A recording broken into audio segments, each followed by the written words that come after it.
Lovecraft has created some of the eeriest monsters that we've ever seen in the history of fiction. Moreover, he is responsible for creating the new genre titled cosmic horror, whether are his creations mere tales or a thing of legend. Well, today on Top 5 Scary Videos, I'm going to be listing off some of the more terrifying monstrous legends with our list of the top 5 scary Lovecraftian urban legends. Before we begin though, be sure to stick around until the end of the video where I'll be responding to some of your comments. And with that, let's jump in. Coming in at number 5, Yugolonog. Yugolonog is a great old one and the god of perversion and depravity. Not just average human perversions or depravities, but any that can be conceived of by a sapient being. His demeanor is much like that of Nyarlathotep, but he is much more perverse and sadistic. It is said that he is imprisoned behind a wall of bricks in unknown ruins. His true form is uncertain, but when he possesses a human host to manifest, he appears as a grotesquely obese man, lacking a head or neck,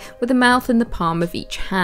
However, unlike other deities, this monster is capable of understanding humans, to the point of being able to conduct a conversation in English through his human host. Now, it should be noted that Yugolonog is not a creation of Lovecraft, but one from horror writer Ramsey Campbell. However, he still exists in the Lovecraft mythos. It is said that just the very utterance of his name summons Yugolonog. I quote, "Even the minions of the Cthulhu mythos dare not utter the sounds that define the name, Yugolonog, for fear of conjuring the great defiler from its abstracted prison of bricks in some nameless place. One more to walk amongst those who have the capacity for sanity and rational thought. With vile possession it can take any host, with the singular hunger to rape, consume and destroy all that it covets most, but never sought." Very creepy indeed. Coming in at number 4 we have Azathoth. To quote H.P. Lovecraft in The Dream Quest of Unknown Kadath, outside the ordered universe is that amorphous blight of nethermost confusion which blasphemies and bubbles at the centre of all infinity, the boundless demon sultan Azathoth, whose name no lips dare speak aloud and who gnaws hungrily in inconceivable, unlighted chambers beyond time and space, amidst the muffled, maddening beating of vile drums and the thin, monotonous whine of accursed flutes. Now, Azathoth, oftentimes called the blind idiot god, is an outer god. It is said that there can be no definite description of Azathoth because everybody envisions him differently, and he is forever changing. There is, however, evidence the physical manifestation of Azathoth in the universe is continuous with a spot in the central region of the galaxy, otherwise known as Sagittarius A, the supermassive black hole at the center of the Milky Way galaxy. Among his many followers, the worshippers in the town of Goatswood that practice obscene rites that involve atrocities practiced on still living victims in Azathoth's conical temple are insects that fled the destruction of their home planet, bringing the temple across the universe with them. Coming in at number 3, Yog-Sothoth. To quote H.P. Lovecraft in the Dunwich Horror, Yog-Sothoth knows the gate, Yog-Sothoth is the gate, Yog-Sothoth is the key and guardian of the gate. Past, present, future, all are one in Yog-Sothoth. He knows where the old ones broke through of old and where they shall break through again. He knows where they have trod earth fields and where they still tread them, and why no one can behold them as they tread. Now, Yog-Sothoth is a cosmic entity and outer god born of the nameless mist, and is the progenitor of Cthulhu, Hastur the Unspeakable and the ancestor of the Vormi. He is also the father of Wilbur Whateley. Like many Lovecraftian gods, Yog-Sothoth has many different forms throughout the various different stories in the mythos. However, there is some common agreement that he usually manifests as a mass of glowing orbs, with eyes or tendrils in some versions and in others simply orbs. Not only that, but he is locked outside of the universe, meaning that he can know and see all of space-time all at once, meaning there is no secret hidden from Yog-Sothoth. So remember that one memory that makes your entire body cringe? Yog-Sothoth knows about it. One particular case involving the town of Dunwich, Yog-Sothoth is known to have been summoned for the purpose of impregnating a human female, who then went on to give birth to 2 partially human children. Coming in at number 2 we have Nyarlathotep. To quote H.P. Lovecraft, "And where Nyarlathotep went, rest vanished, for the small hours were rent with the screams of nightmare." Nyarlathotep is known by his epithet, the Crawling Chaos, and is an outer god in the Cthulhu mythos. He is the spawn of Azathoth and a creation of Lovecraft, first appearing in his prose poem Nyarlathotep back in 1920. He is described in the dreams in the witch house as, I quote, "a tall, lean man of dead black coloration, wholly devoid of either hair hair or beard, and wearing as his only garment a shapeless robe of some heavy black fabric. His feet were indistinguishable because of the table and bench, but he must have been shod since there was a clicking whenever he changed position. The man did not speak and bore no trace of expression on his small, regular features. He merely pointed to a book of prodigious size which lay open on the table. Now, he differs from other deities in the mythos in a number of different ways.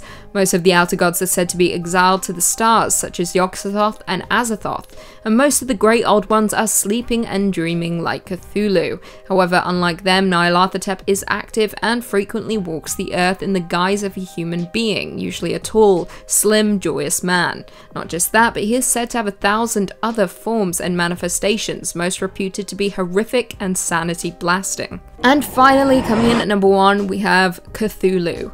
To quote Lovecraft in The Call of Cthulhu, "At the proper time, the secret priest would take great Cthulhu from his tomb to revive his subjects and resume his rule of Earth. Then mankind would have become as the great old ones, free and wild and beyond good and evil, with laws and morals thrown aside and all men shouting and killing and reveling in joy. Then the liberated old ones would teach them new ways to shout and kill and revel and enjoy themselves, and all the earth would flame with a holocaust of ecstasy and freedom."